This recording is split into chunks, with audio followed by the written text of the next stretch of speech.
Ngiyajabula nalamhla kukupha sinkwa sekuphila ngoba Jesu ushito wathi umuntu angeke aphile ngesinkwa sodwa kepha nangemavi laphuma emlonyeni waNkulunkulu. Kwangathi ungathola nasi isinkwa lesi-fresh sikuqinise sikuphe amandla endlela lamhla. Johane 10 verse 35 lithi wababida ngekuthi bonkulunkulu labo babenelivi laNkulunkulu. Umbhalo ungeke uguculwe. Labo bebanelivi laNkulunkulu wababida ngekuthi bonkulunkulu. Labo bebanelivi laNkulunkulu wababida ngekuthi bonkulunkulu. Leni ngobe umbhalo ungeke uze ugucuke. Livi laNkulunkulu lingeke lize ligucuke. Sibonelo saloko encwadini yaJohane 18 verse 31 na 32 Pilato wathi kubo, mthatheni nina niteke lelo cala lakhe ngekwemthetho wenu. EmaJuda aphendula athi site lilungelo lekubulala umuntu. Lokhu kwendeka kuze kude ugcwaliseka livi la Jesu lalisho nakachaza indlela labetawufa ngayo. Kude lokwamduma Jesu lokwendeka kuye bekakushito bekumele bekungathi ukudwebele lilayini leliconzile ukuthi impilo yami itawuhamba la, mina ngitawusuka la ngiye esiphambanweni ngife ngivuke ngelisuku lwesithathu. Manje-ke bantu labe engamfuni bapristi bafarisi labe bangamfuni emaJuda bekede indlela yokummikisa esiphambanweni. Kanti uNkulunkulu futhi uvumile ukuthi ngalesikhathi sekutalwa kwaJesu akube khona emaRoma. EmaRoma ngiwo bekabulala umuntu ngekumlengisa esiphambanweni. Nanga-ke emaJuda la ayamletha kuPhilathu.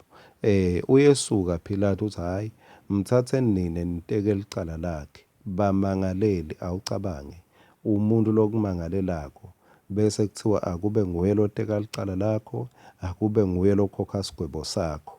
Kwasuka umsindo lapha labantu bathi eyi phela thine asikavumeleki ukuthi sibulale umuntu. Ngazuthi bathi kuze kwenteke livi ngoba ngeke bese liyagucuka livi lalishito. Kuze lenteke lelivi Philato akube nguwe lokhokha sigwebo ngoba wena umelele emaRoma. EmaRoma ngiwo la khona kulengisa umuntu esiphambanweni.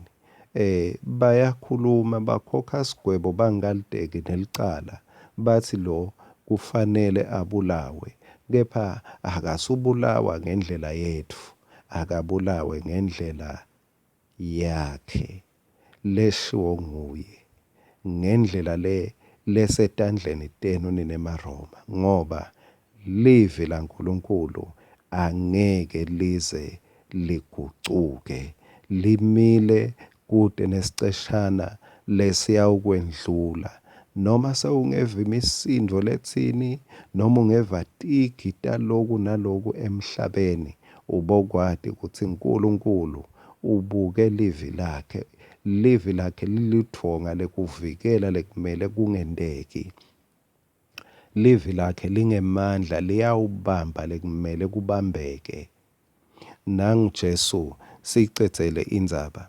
Jesu la kushito bekashito ukuthi uyawubulawa ngekulengiswa esiphambanweni. Bona-ke la bayacabanga ukuthi lokhu lesikwendako sitamlaya saze samthola ngekuthi siyomphanyeka esiphambanweni. Kana abade ukuthi vele bekadzingeka lapha esiphambanweni kuzate ucitha lihlazo lakho nelami. Kuzate ushaya inyoka lenzala ishaye ekhanda. Kuzate uthela ngelihlazo ebaleni babusi nebaholi. Kuzate umemetela athi kuphelele bekadzinga kuba sesiphambanweni. Kuze ngemivimbo yakhe utewuphiliswa bekadzinga ukuthi abe sesiphambanweni. Kuze kude ukuma ingadi nemihlatshelo yonke emaJuda bekadzingeka asesiphambanweni. ngoba imibhalo ingeke ize igucuke. Njalo mawufunza livi laNkulunkulu, thola umbhalo lokhuluma ngawe, ngoba uNkulunkulu ngula eme khona, ume evini lakhe.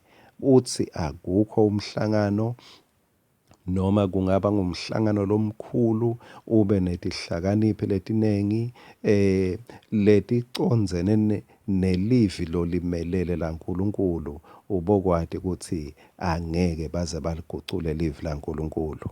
Ubokwati ukuthi kulo mhlaba kude iphalamende lephasisa tindo taNkulunkulu nalefeyilisa tindo taNkulunkulu. Umbhalo angeke ugucuke.